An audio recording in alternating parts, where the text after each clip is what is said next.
Welcome to the Fly Fishing Insider Podcast, where each week we speak with brands, icons, innovators, and trailblazers within the fly fishing industry, exploring both the successes and failures they've encountered along the way to become who they are today. But first, if you have not yet subscribed to the podcast or joined our email list, please do so by going to the flyfisherinsiderpodcast.com, or you can also find us on Instagram at flyfisherinsiderpodcast. Now let's begin.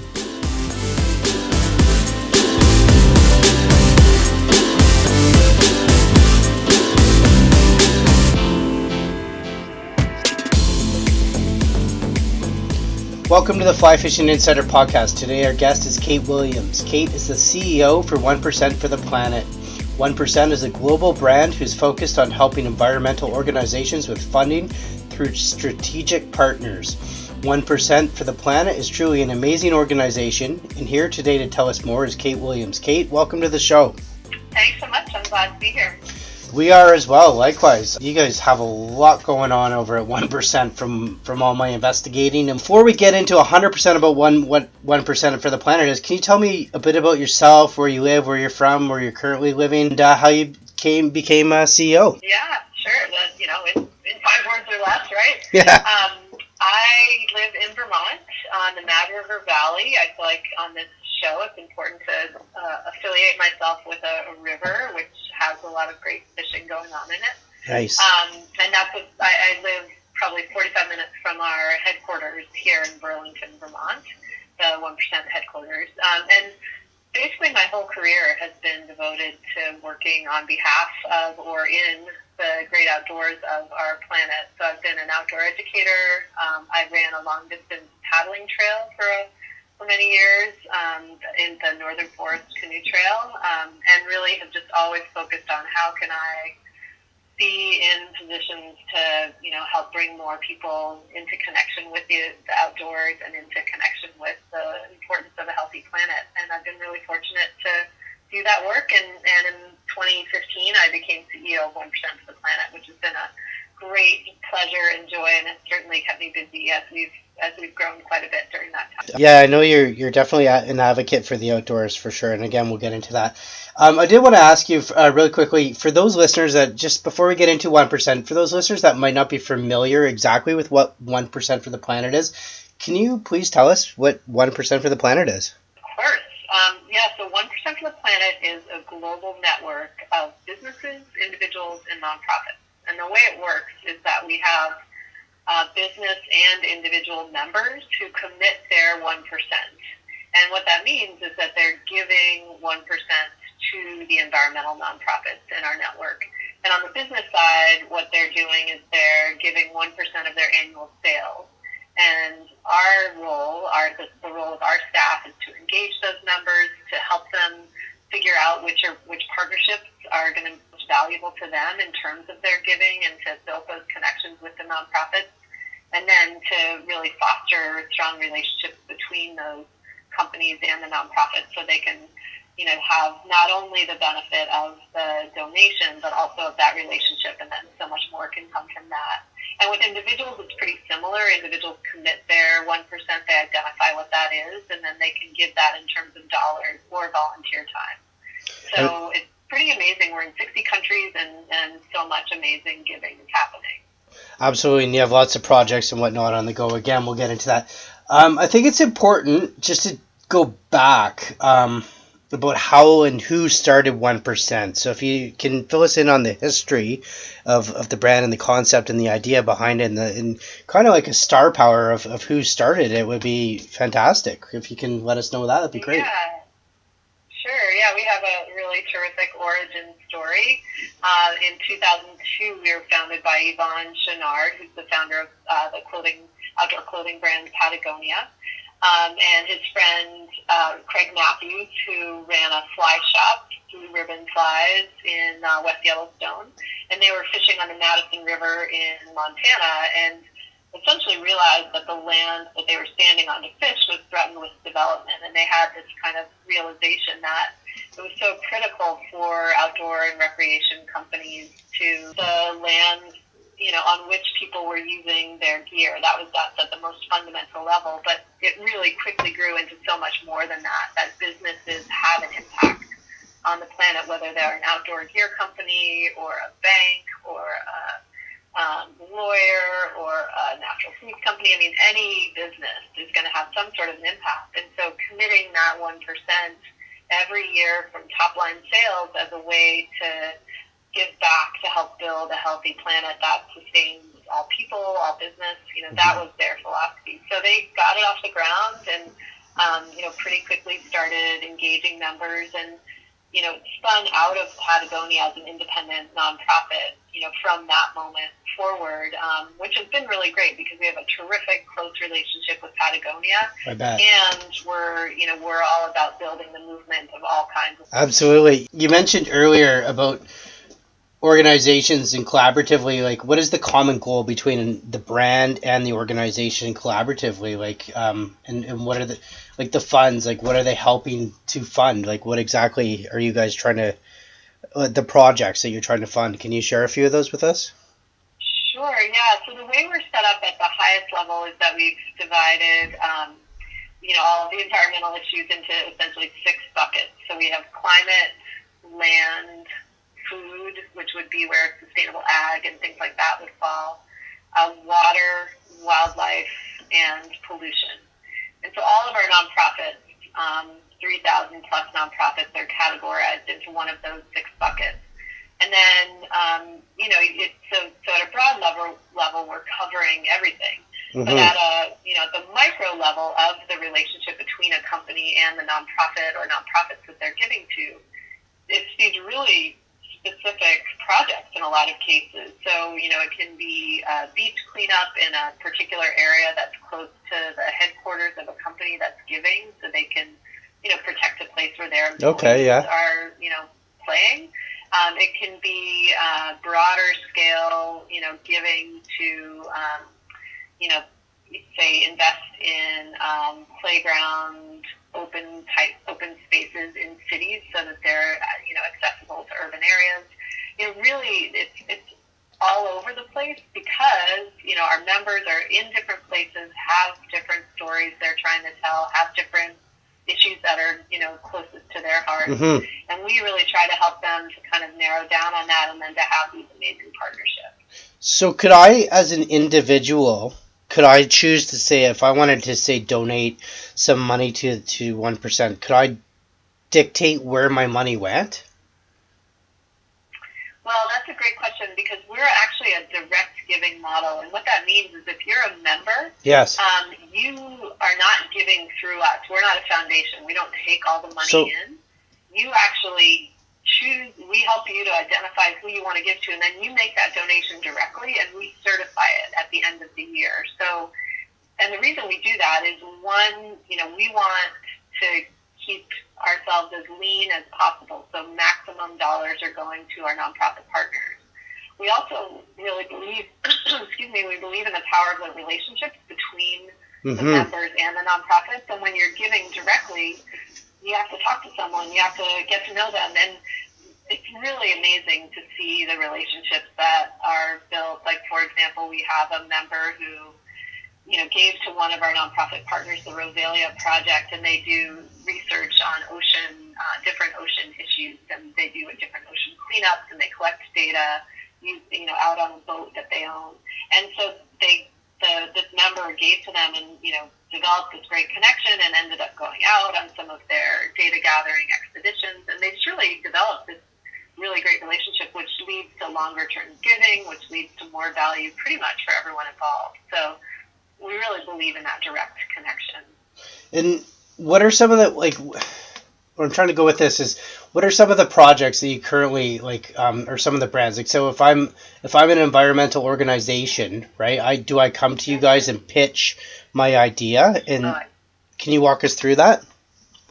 Yeah, sure. So the way it works for the nonprofit side is that there's not an open application because it would just, from a capacity standpoint, we would not be able to sort of manage all of that. But we have an existing core set of nonprofits, and then on a regular basis, both staff members and our members are able to recommend nonprofits for review. And then once a new nonprofit comes to us, we have a review process that has several different stages that enable us to, look at everything from financials to ability to report on impact to, lots of other information. And we're essentially a knowledge-based program. So our goal is to really learn a lot about and understand the nonprofits. At the first stage, we really just want to ensure it's a solid environmental nonprofit, and then we can bring it into the network. And then the more we learn about it, the better we're able to pair it up with the best fit companies or individuals who can support. So that's how it works on the nonprofit side. So just, I don't want to put you on the spot too badly here, but can you list a few of the nonprofits that currently, like in say like climate change or anything? I know it's a fly fisher. Is there anything with the Bristol Bay attached to it? To 1%? I'd have to look that up, but okay. Certainly something we can. We have 3,000 nonprofits, and we do have a number that are working on water issues.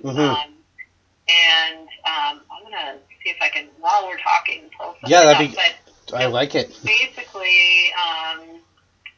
Basically, we have, and actually, I'll say this, in terms of nonprofits, like around a particular issue, a lot of times that's when a recommendation will come to us. So say there's, like for example, when the whole Bears Ears issue was something that there was, a lot of public lands concern around that in the United States. We learned a lot about the nonprofits who are working hard in that area because we wanted to be able to, help our members to direct dollars to that. So that was a time when we were able to bring in different nonprofits. In terms of, something like Bristol Bay, we do have several different nonprofits focused on that. Like one is called Save Bristol Bay. So that's in our network. And pretty much and there are others as well. We also have some members working in that area. And there are others as well, or other issues as well, where there may be a sort of, we may bring together, new nonprofits as they emerge around a particular issue. Okay, interesting. Do you, this is my own curiosity here, and, I know that what you guys are doing is amazing, but do you ever get any backlash from other companies, like say a mining company or somebody that's just not on board for 1%? We don't get backlash. I mean, they don't necessarily approach us and reach out and ask about becoming members. But that's an interesting point for us because we actually believe that, we would want every company to realize that they need to sort of be on the journey of exactly, doing better by our planet, because ultimately there's not going to be an economy if we don't have a healthy planet on which to have it. So in that spirit, we actually are open to talking to any company to learn what their intent is. We have a lot of conversations where we learn, and we bring a lot of companies on that aren't necessarily perfect because we believe that if people are willing to make a commitment and make a change, then that's how we're going to really move the dial on having better business practices and better and that really strong investment in the nonprofit sector to help change things. Yeah. So that doesn't mean that we would necessarily bring on every company if we felt that it would really hurt the brand and weaken the network, and just then we would make a decision on that. But we will talk to anyone. No, I understand. It obviously has to align with your values and who you guys are as a brand. So for sure.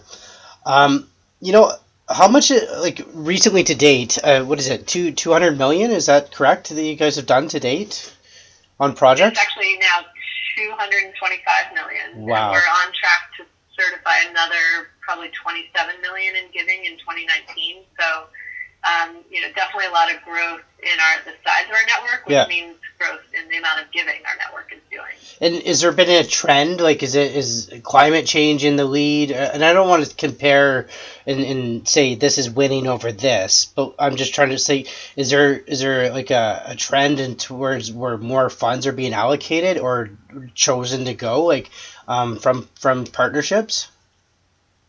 Yeah, in the last year, the area with the highest percentage of giving has been climate change, which, we're just sort of curious to track that over time. In the early years of the organization, we weren't tracking that data in the same way, so we can't compare it. But in the last, recent history, it has been, climate change has been the biggest area, which is actually a really interesting thing because for foundations and a lot of other sort of donor categories, climate change was not receiving more money. So, or the larger proportion of the money. So it is interesting to see in our network how it really has, at least in recent history, been a focal area. And why do you think that is, Kate? Well, I think it's, it is an issue that's sort of top of mind for a lot of consumers, and I think a lot of businesses are also seeing how it has an impact on, both has an impact on, how they're operating, and also that they have the opportunity to make change around that. So we have a lot of businesses that are looking at their supply chain and looking at their carbon footprint and thinking about how can their giving through 1% for the planet be part of how they either address the larger issue or address some of the internal issues that they want to make changes in, because there are some really terrific nonprofits that can work with companies on those issues. Definitely. Okay, I do want to shift here. I want to shift your conversation to how 1% is currently staying current and branding itself, and what are some of the ways you guys are doing that? Is social media a big presence for you? Yeah, we're very active on Instagram. We also do Facebook. We have a strong LinkedIn presence. So, and I would say we see those as channels, and the real effort is around storytelling, because, as we've talked about thus far, there are these incredible partnerships between our members and our nonprofits. And if you take, we have 2,200 members right now.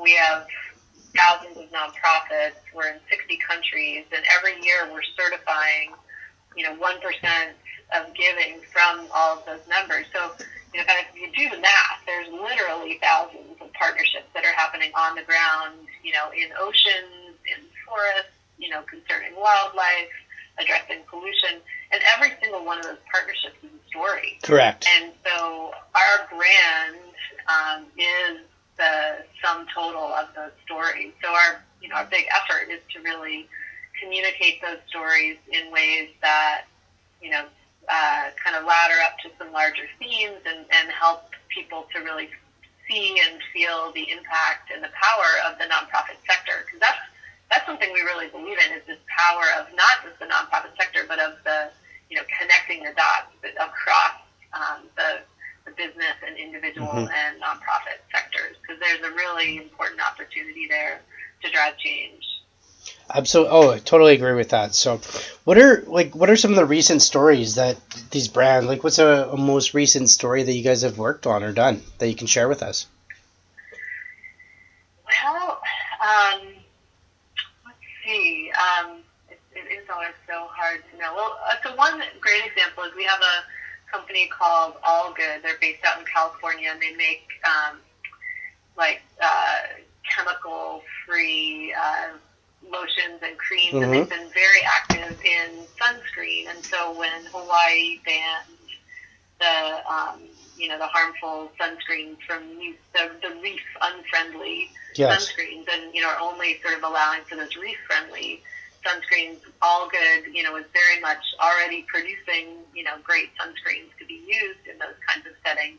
But they then became increasingly active and activist around that sort of protection effort. So a lot of their giving transitioned into supporting efforts to protect reefs through both political activism and then also supporting nonprofits on the ground. So that one's a really great example of the connection between their particular product and company sort of business opportunity and their giving as a way to kind of protect, use their product as part of the protection, and use the revenues from that product to support the nonprofits that were really doing the hard work to create that protective legislation. Absolutely. Kate, what are other ways that you guys are branding yourself? I did learn that you have a summit as well. Can you touch base on that? Yeah, Yeah, we have a global summit, excuse me, every year, and it's a really, really terrific event. It's, Where's it held? Sorry. So yeah, this coming year in 2020, it's going to be in LA. Last year it was in Portland, Oregon, and the 2 years before that it was in Boulder. So it's kind of been moving it around to, just be in different spaces, to, reach different members and different audiences, to be able to kind of have access to different stories, again, to pull on that. So this coming year we're going to be in LA. But no matter where we are, the purpose is to bring members together, and we often have prospective members who come, and it's a great chance to kind of check it out and see how amazing this network is, because it really is kind of this, I don't know, it's like this energy source. Everyone has commented on that after our summit, that when you get our members together, there's so much sharing of ideas and sharing of excitement, and being really committed to the important work that we have to do. And it's just an incredibly powerful experience. So it's a full day plus some on either side, some programming on either side of that full day. And it's, panels, keynote speakers. A lot of the content is coming from members themselves, but we also bring in, outsiders. And this year in 2020, our Global Summit will be focused on turning points. Just really looking at, 2020 is a big year. And so, there are many important ways in which we need to, just keep up the hard work to transition into that sort of new future that is such a critical one. So our global summits are awesome, and they are a great way to build our brand and to build the underlying strength of our network. Absolutely, get the message out, and as well meet partners, I'm sure, no doubt. So, do the summits always have a theme to them? You mentioned this year the turning point. Was there previous themes? They do, although truly the kind of fundamental theme that threads through all of them is our belief that when we bring together the members who are making the commitment, powerful things happen. And so that's our main goal, is we know that when we get people together and provide the opportunities for connection and learning and sharing information with each other, that great things happen. So last year it was more focused on movement building, but there are many similarities across the summits as well. Absolutely, well said, Kate. With that said, what would your vision personally, like, what would you like to see personally 1% do in the future? Well, it's interesting you're asking about our brand, because we really have seen, I think more than for many other nonprofits, that the strength of our brand directly drives impact, in the sense that the stronger our brand is in terms of consumer recognition, the stronger that value of being a 1% for the Planet member is for our business members. And we actually we're 100% behind enlightened self-interest. Like, we want it to be good business for our member companies to belong to 1% for the Planet. We want for their giving and their investment and their partners to elevate their business, because it's the right thing to do. It's a good story, and consumers are really, really interested in that. So all to say, for us, we've definitely seen a direct correlation between the growth of our brand, which has been happening. There's definitely been increased awareness progressively over the last few years. And as that has happened, we have seen, sort of parallel growth in our membership. And that tracks right along with some consumer data. So my vision, which is not my vision alone, we've been working as a team this year to identify a kind of future North Star vision, and that really is to, grow the recognition of the environmental community that we're building globally, because the greater the recognition of that environmental community and the powerful work that it's doing, just the more it's going to continue to grow, and that, really positive snowball effect will happen. Absolutely. Kate, you mentioned membership, and I'm always curious about this. Is there any challenges that you guys might be facing in recruiting membership, or any obstacles or anything like that we should be aware of? I think the biggest obstacle that we sometimes hear is just that 1% of sales is not insignificant. And we actually do sometimes hear almost the flip side. people will say, well, isn't 1% kind of greenwashing? And our answer is like, absolutely not. Like 1% of sales is a very real and significant commitment for, depending on what industry you're in, it can be a good chunk of your profit margin. And so the companies that are making that commitment, it's a huge, deep, really valuable commitment. And that's why it's so powerful. But, that is also sometimes can be a challenge. What we say to that is like, give it a shot, because what we hear time and again from our members is that there are just layers and layers of value that they experience once they step into membership. So they may have that initial gulp around like, oh, okay, 1% of sales, but then once they sort of step into it and start realizing the marketing value that they gain from having that story to tell about their giving, they start realizing the employee engagement that's possible around the giving and volunteering, the real impact that they're driving. So just that like pure positive. And then also the relationships with the other members in our network. So we have some amazing, amazing companies in our network of all sizes, from startups to, Patagonia. And every member in the network has access to, being in conversation with those other amazing leaders who have made this commitment. So for so many of our members, that's a very real value. So yes, we do, have that challenge of it being not it's not an easy commitment to make, but most good things in life are not easy.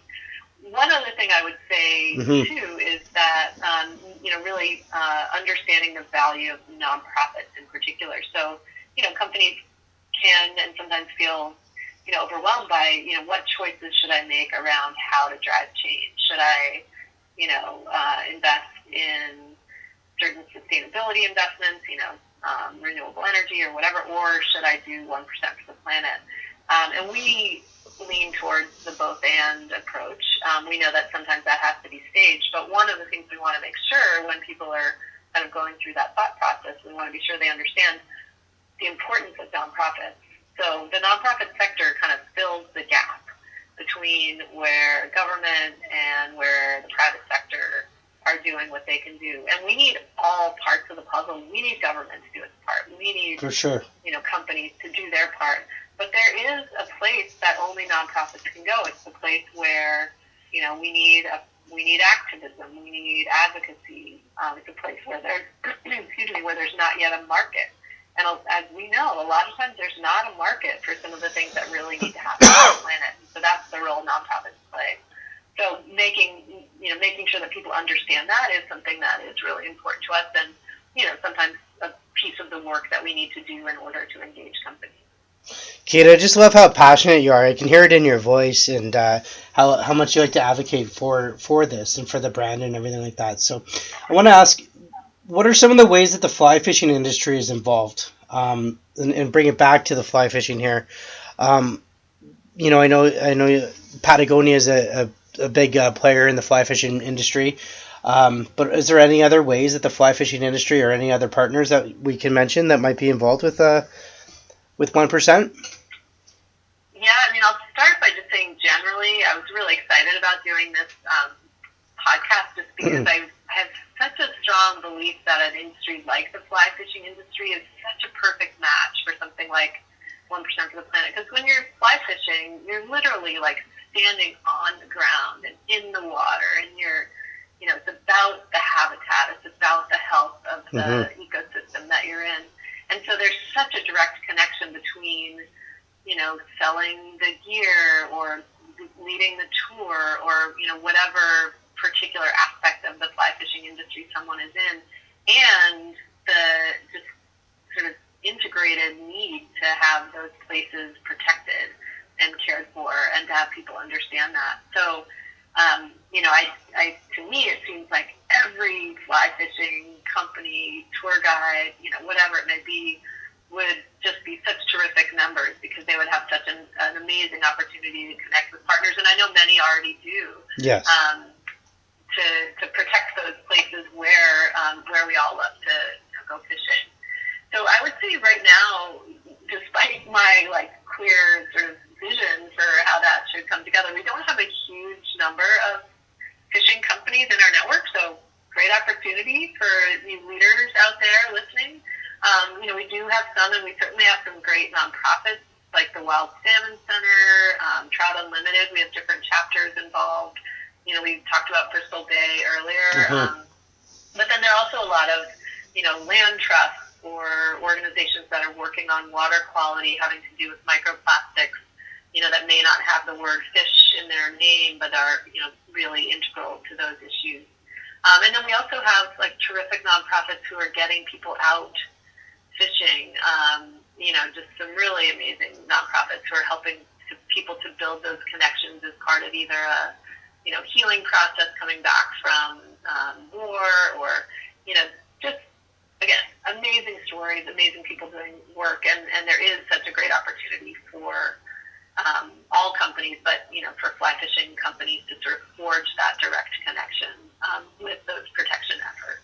Absolutely, and I totally agree with you. And I mean, I know the fly fishing industry is like a family, and I think it can speak, maybe not for everybody, but for in generally most people on the. And I mean, we are aware of our surroundings when we are fishing there, and we are, again, generally, respectful for everything while on the water. So, and the fly fishing industry definitely likes to come together and give back. So, if a brand or an individual wanted to get involved with 1%, how would they go about doing that? Let's go with a brand first, and then we'll go with an individual. How would they reach out? Yeah, walk us through that, please, Kate. Yeah, sure. And it's pretty similar for both. And I don't know if on your website we can provide some links, but basically you'd want to go to our website, which is 1%fortheplanet.org. It's all spelled out, so ONE, percentfortheplanet.org. And then you'd want to go to our, you'd want to read everything. We have great stories, things like that. But right on our homepage, you can either click on the Join Now button that you'd find there, or you can go up to the drop-down menu where it says Act Now, and you can make a choice about how you want to engage. You can join as a member if you want to support the core operations of our organization as we're building this network. You can donate to us, and you can learn about a lot of other ways to engage. But there's a lot of great information on our website. And of course, if someone wants to talk to someone or learn more, just more directly, you can be in touch with us directly by emailing info@1%fortheplanet.org. I'll definitely make sure I put all those links and everything that you mentioned within our show notes as well, so that people have access to that. So for sure, I definitely want to do that. So, Kate, I'm looking at this, and I'm looking at everything that you guys have built and how amazing it is. Is there anything that you guys would have done differently? Oh, that's a very good question. I'm kind of better at looking forward than I am at looking back, honestly. That's a good answer. I would say, sometimes, because we have great momentum and we have great people who are part of who we are, and so as we grow and evolve, they're there with us. So I wouldn't want to change anything that would, weaken that great, momentum that we've built. There are times when, as beautiful as our simple 1% model, it is our one model, and so, there are times when we've struggled to figure out what are some of the other ways that we could be reaching and engaging people. But that's a good struggle. So again, no regrets looking back, and just lots of our focus on how do we do more and better as we look ahead. It's funny you mentioned that, because actually that was my next question, and I did forget to ask that just before this. But one of the ways reaching and engaging people, I know that you have a media partnership program. Can you explain a bit about what this is about? Yeah, basically, over the years we've had different media outlets, so magazines, so different print, digital, other kind of media outlets who have wanted to support us and who we've wanted to support us. And membership isn't, the membership in the sense of giving hasn't necessarily been the best way that they could help. And so what we've worked out is more of a way of essentially giving 1% through kind of, an allocation of their channel space. So in the case of a magazine, that might be, 1% of ad space. And, we kind of rough that out, but it might be a couple of pages in a magazine over the year at no cost to us, Mm-hmm. but it creates that incredible opportunity for exposure. And it varies from, from media partner to media partner. They may help us in different ways. So, but that's been a really great program for us. Yeah, I think that's fantastic as well, and it definitely is probably pretty useful for you guys to get your message out for sure. So, Kate, I know you're a big advocate for the outdoors, and that's no surprise. What's something in your opinion that we could all do better to make sure that our outdoors are still enjoyable and protected? Well, it's a big question, isn't it? For me, yeah, it is a big question. For me, it comes down to, as you said, like you can hear the passion in my voice, and I have that because I've fallen in love with places. And I'm really fortunate to have had that experience, but, there are special outdoor places in my life that I've had the great gift to fall in love with. And so, we fight for what we love, right? And I think everyone, whether it's a pocket park in a city where there's a beautiful tree, or a big wide open space in Patagonia, you name it. Mm-hmm. There's lots of places on this planet to fall in love with, and I think making sure that we act on that, and so that's one. It's just like not thinking it's all fight, but recognizing that there's love at the base of it, and allowing for that. And then the other thing that I would say is break it down. It can be overwhelming when we think about, climate change. What can I do today?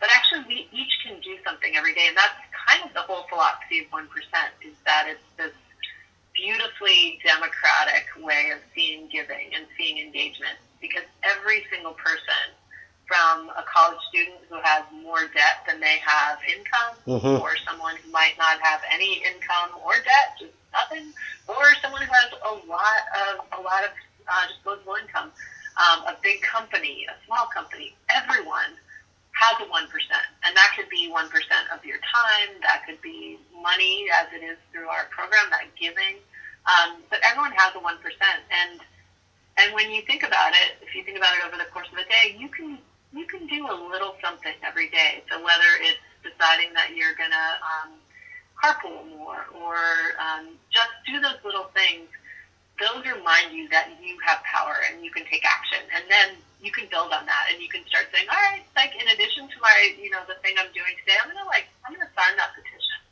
I'm going to make that donation. I'm going to volunteer at that place. And suddenly you start realizing, like, you're this really powerful person making change. Absolutely. And so I guess just, fall in love and act on it, and then break it down and do something every day, because you can. Absolutely, Kate. You know what? To follow that up, I'm honestly, I have nothing. I mean, that's so well said. Taking action, taking, that 1%, just doing it and whatnot. So, where can we find you out again, Kate? If you could list all your socials and all your websites, that'd be fantastic. Yeah, so we are 1%fortheplanet.org, and then we are active on Instagram, and on Facebook. You can find us, and we have, Greg, I'm going to share with you the links for those, because we have kind of obscure names that are different for each of those that have involved numbers and letters. Okay, yeah. But if you search for 1% for the planet, you'll eventually find us. But we'll share those links. You do that. I'll definitely make sure I put it in the show notes, right? Okay. So. Yep, and those are also linked on our website, so they're super easy to find from our website. And then one thing I did want to mention is we do have our own podcast called The Planet Service Announcement, which has some stories that I think would be of interest to this audience. One is filmmaker Josh Murphy, who did the film Artificial, which was just touring this spring. Really great look at the fish hatchery industry. So worth checking that one out. But we have a bunch of other podcasts as well. Absolutely. What are some of the focuses of your podcast, really quickly? Yeah, so we kicked it off with Yvon Chouinard, and we just wrapped up our first season with Alex Honnold, who's the free solo climber. We have surfers, brewers, various adventurers. We have musicians. We actually have Hillary Hutchison, who's a fly fishing guide. So so really our intent is, different people who are, living out a commitment in very different ways, but, with that common thread and sharing their stories, and they're some really terrific stories. Cool. I'll make sure I put that, and that's on all the other podcast platforms, iTunes and whatnot. Yep, exactly. Perfect. I will put that in the show notes as well. So, you know what, Kate, any last words before I let you go? No, I don't think so. It's great to talk to you. And I would just say, remember to all of you listening, remember that everyone has a 1%, and joining your 1% with others is, incredibly energizing. And so, 1% of the planet exists to be that community of people coming together, people and companies coming together around making this commitment. So we look forward to some of you joining us, and we will welcome you aboard. Been a great time talking to you, learning about the brand. I want to thank you, and more importantly, I want to thank the listeners as well. Guys, get out there, check out 1%. Make sure I put all the details in the show notes. Thanks, Kate. Thanks a lot, Greg. Great to talk to you. You too.